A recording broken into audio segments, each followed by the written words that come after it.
And so it's all related. So you probably know that the Twitter research I did was basically how do journalists use this platform. But the other research, a lot of the research that I've done was how do people in journalism and how do people in Silicon Valley and then the organizations that they are part of, how do they work together sort of as, and then ultimately from looking, if you look at it in using from a particular theoretical perspective, my goal was to see if I can make some judgments or some conclusions about what or how the relationship between journalism and Silicon Valley platform firms as social institutions, how does that work? I see. So, and that's actually, I have to admit, I'm actually a little more excited about that type of research than I am about doing content analysis of Twitter posts. I do enjoy that too, but that's probably more relevant though to what you're learning about, and particularly in the concentrations, kind of more related to the practical type of research that you need to be prepared to do in your field. One thing that other researchers have found is that, well, although actually I'm one of the researchers who has found this. So one thing I noticed in in my last few years working in the newspaper industry was that journalists were beginning to adopt Twitter, and they were probably using Twitter in a more public way than they were using Facebook or other platforms. So that was kind of a, so because I'm actually more partly because of my background as a journalist who has helped cover the tech industry both in Seattle and in Silicon Valley, I'm actually more interested in the relationship between journalism and Silicon Valley. But a kind of a more practical way to look at that is what is the relation, how do journalists use Twitter? And there was actually, in one reason why it's so practical is that Twitter made the decision to be a relatively open platform compared to Facebook, say, which is a very closed off platform. And Twitter actually makes tweets available to people who have, at least if you have access to specialized software like I do, that you can download a whole bunch of tweets and you have the tweets available as data, whereas you can't really do that with Facebook post or a lot of or other platforms because that data isn't readily available. And it's actually against the terms of service of Facebook to try to do that, for that matter. But so it's really kind of a practical, the data is there and available to be downloaded. So I do that and I analyze it.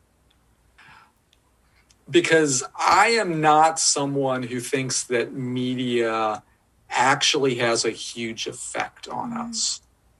So we're actually talking about this in Com 370, which Yasmin is in, or we talked about this last week.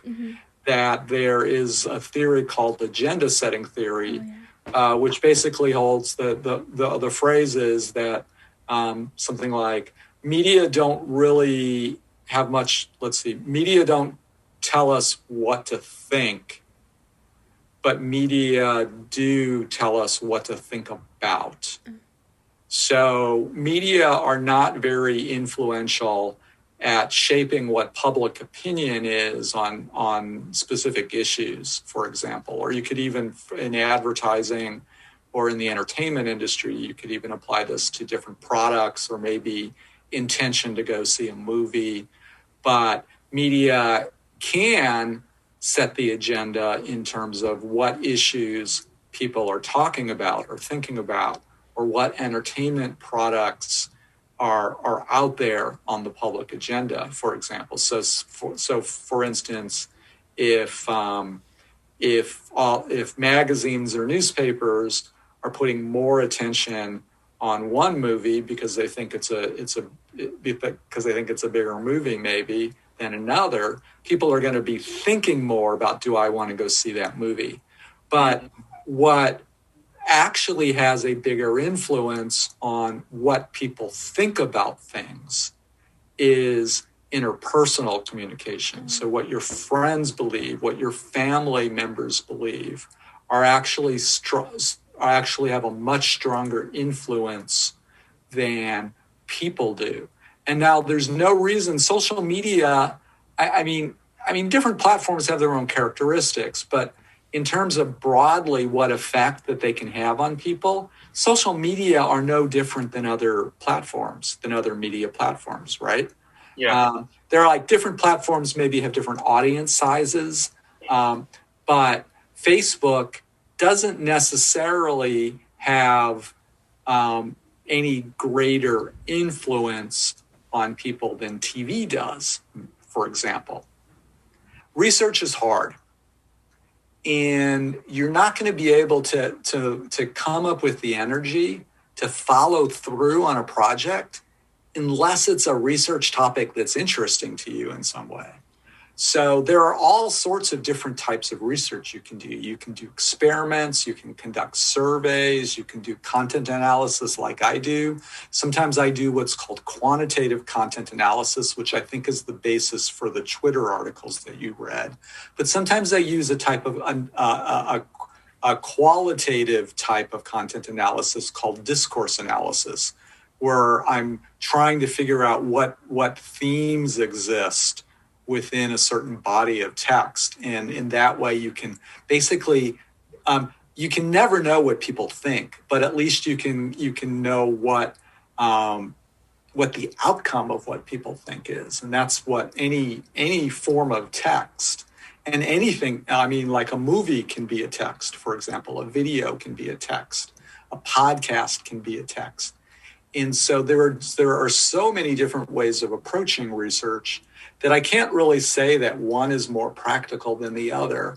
You choose the type of research method that you used based on what's most suitable for the questions you want to ask. Now, on a practical level, though, I learned how to conduct experiments, but I don't conduct experiments. So even if I had a research question that I was really excited about, if I concluded that the best way to explore this research question was to conduct an experiment, I wouldn't do it because I really haven't developed those skills in the way that people who do that all the time have.